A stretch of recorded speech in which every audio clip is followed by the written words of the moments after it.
मुमकिन हो सकता है ऐसी सूरत हाल में देखिए।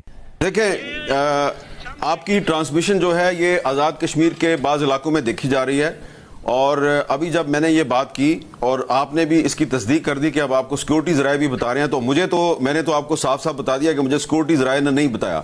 मुझे तो आज़ाद कश्मीर में बहुत से लाइन ऑफ कंट्रोल के पास जो इलाके हैं, वहां पे जो हमारे कॉन्टेक्ट्स हैं, आम लोग हैं, मुख्तलिफ पॉलिटिकल पार्टीज के लोग हैं, वो जानते हैं, तो वो हमें फुटेजेस भेज रहे हैं। और जब मैंने ये बात की है तो उसके बाद मुझे नीलम वैली से जो लोग हैं उन्होंने ये कहा है कि खुदा के लिए आप जियो टीवी पर यह बताएं कि आपने जिन इलाकों का जिक्र किया हमारा जिक्र नहीं किया।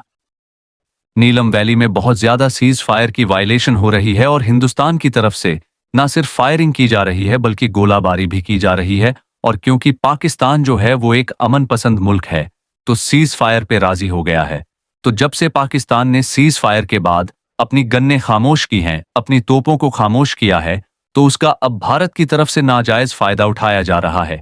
लेकिन अगर वर्किंग बाउंड्री पे सियालकोट सेक्टर में भी अगर सीज फायर की वायलेशन हो रही है तो ये इंटरनेशनल बॉर्डर है। ये हो नहीं सकता कि इंडियन गवर्नमेंट जो है उसने अभी तक जो सीज फायर का फैसला है या अपनी आर्म्ड फोर्सेस को कम्युनिकेट नहीं किया, और अगर ये कम्युनिकेट नहीं हो सका तो ये उनकी नाहली है, जैसा कि उन्होंने पिछले 3-4 दिन में अपनी नाहेली दिखाई है।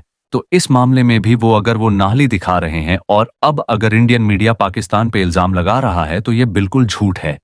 दिल की तरफ से सीज फायर की कोई वायलेशन नहीं हो रही।